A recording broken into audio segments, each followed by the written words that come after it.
Hello everyone, welcome to my channel. आज का हमारा टॉपिक है आवरण।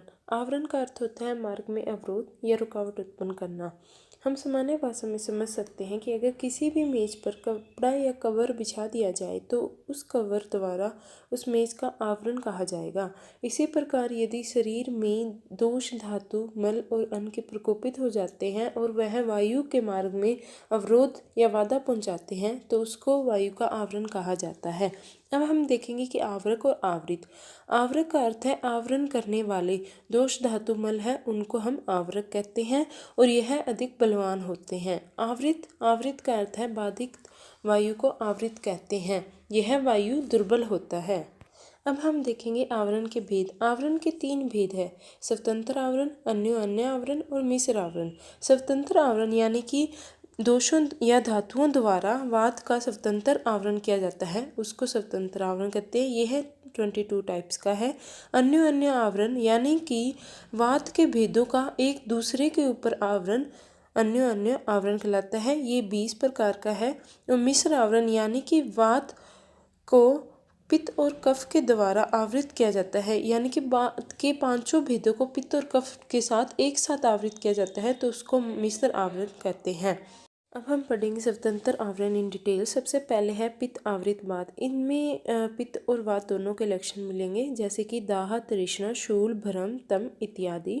इसके बाद आता है कफ आवृत वात। इसमें शीतलता, गौरवता, शूल और शोभ। इसके बाद आता है रक्त आवृत वात। इसमें शरीर में सुई चुभोने जैसी वेदना, स्पर्श का अज्ञान, त्वचा और मांस के मध्य में दाह, प्रतीति इत्यादि लक्षण मिलेंगे। इसके बाद आता है मांस आवृत वात, यानी कि मांसपेशियों में वायु का आवरण। सर्व शरीर में शोथ हो जाता है, रोमांच होता है और शरीर पर चींटियों के चलने जैसी प्रतीति होती है। इसके बाद आता है मेद आवृत वात। इसके अंदर जो वायु होती है वो अंगों में चलायमान हो जाती है, स्निग्ध, मृदु, शीत, शोभ उत्पन्न करती है। इसके बाद आता है अस्थि आवृत वात। इसके लक्षण है अंगों में टूटने के समान पीड़ा होना, सुई चुभने जैसी पीड़ा होना। इसके बाद आता है मज्जा आवृत वात। इसमें शरीर झुक जाता है, जिह्वा होती है और शरीर को रस्सी से बांध दिया गया है ऐसी प्रतीति होती है और अंगों में शूल होता है। इसके बाद आता है शुक्रगत वात। शुक्रगत वात में शुक्र के वेग को नहीं आते या फिर अधिक आते हैं और जो शुक्र होता है वो गर्भ धारण करने में असमर्थ होता है। इसके बाद आता है अन्न आवृत वात। इसमें क्या होता है कि भोजन खाने के बाद में शूल होता है, उदर में शूल होगा और अगर भोजन पच जाएगा तो उदर का जो शूल है वो शांत हो जाएगा।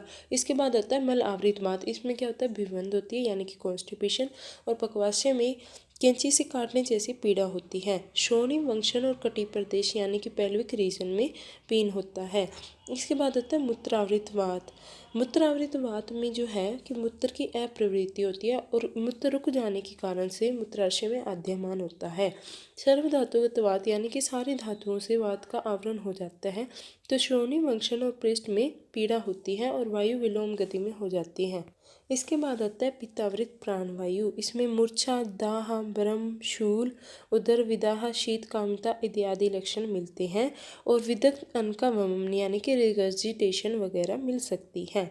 इसके बाद आती है कफ आवृत प्राणवायु। कफ आवृत प्राणवायु में स्टीवन होता है, छींकें आती है, उद्गार होता है, श्वास प्रश्वास में रुकावट का अनुभव होता है और अरुचि और वमन होता है। इसके बाद आता है पित्तावृत उदान वायु। पित्तावृत उदान वायु में भ्रम, मूर्छा, दाह, नाभि व वंशन प्रदेश में जो है क्लोम होता है और ओज का नाश होता है। इसके बाद आते हैं कफ आवृत उदान वायु। इसमें विवनता, वाक व स्वर में रुकावट, दुर्बलता, भारीपन, भोजन में अरुचि, अस्वेद, मंदग्नि आदि लक्षण मिलते हैं। इसके बाद आता है पित्तावृत समान वायु। इसके अंदर अतिस्वेद, तृष्णा, वृद्धि, दाह, मूर्छा, अरुचि इत्यादि लक्षण मिलते हैं। कफ आवृत समान वायु, इसके अंदर आते हैं अस्वेद, अग्निमांद्य, लोम हर्ष, शरीर में अधिक शीतलता आदि लक्षण मिलते हैं। इसके बाद आता है पित्तावृत व्यान वायु। इसके अंदर सर्वांग में, शरीर में दाह, थकावट का अनुभव, शरीर में विशेष रूप से रुकावट, विशेष क्रियाओं में रुकावट, संताप आदि लक्षण मिलते हैं। कफ आवृत व्यान वायु, इसमें संपूर्ण शरीर में भारीपन, सभी अस्थि और संधियों में पीड़ा और शरीर की चेष्टा स्तंभना और चलने फिरने में असमर्थता आदि लक्षण मिलते हैं। इसके बाद आती है पित्तावृत अपान वायु। पित्तावृत अपान वायु में जो मल मूत्र है वो हरिद्र वर्ण का हो जाता है, गुदा और मेढर में ताप बढ़ जाता है और स्त्रियों में मासिक स्राव अति मात्रा में निकलता है और रक्त प्रदर में पीड़ा होती है, उसे रक्त प्रदर भी आता है। इसके बाद आते हैं कफावृत अपान वायु। कफावृत अपान वायु में जो शरीर का अधोभाग है उसमें गुरुता आ जाती है, तनु आम और कफ मिश्रित मल और भारी मल की प्रवृत्ति होती है। इस प्रकार से हम तो स्वतंत्र 22 आवरण देख चुके हैं। अब हम पढ़ेंगे अन्य अन्य आवरण, यानी कि वायु के पांचों भेदों में से किसी एक भेद के द्वारा दूसरी वायु को जो है आवृत किया जाना, यानी कि जैसे कि प्राण वायु को अन्य चारों के द्वारा आवरण किया जाना, जैसे कि उदान आवृत प्राण वायु, व्यान आवृत प्राण वायु, समान आवृत प्राण वायु और अपान आवृत प्राण वायु।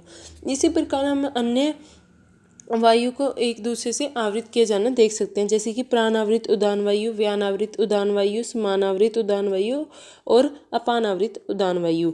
इसी प्रकार हम और देख सकते हैं कि प्राण आवृत व्यान वायु, उदान आवृत व्यान वायु, समान आवृत व्यान वायु और अपान आवृत व्यान वायु। और इसी प्रकार समान वायु को भी अन्य से आवृत किए जाने पर, यानी कि प्राण आवृत समान वायु, उदान आवृत समान वायु, व्यान आवृत समान वायु और अपान आवृत समान वायु।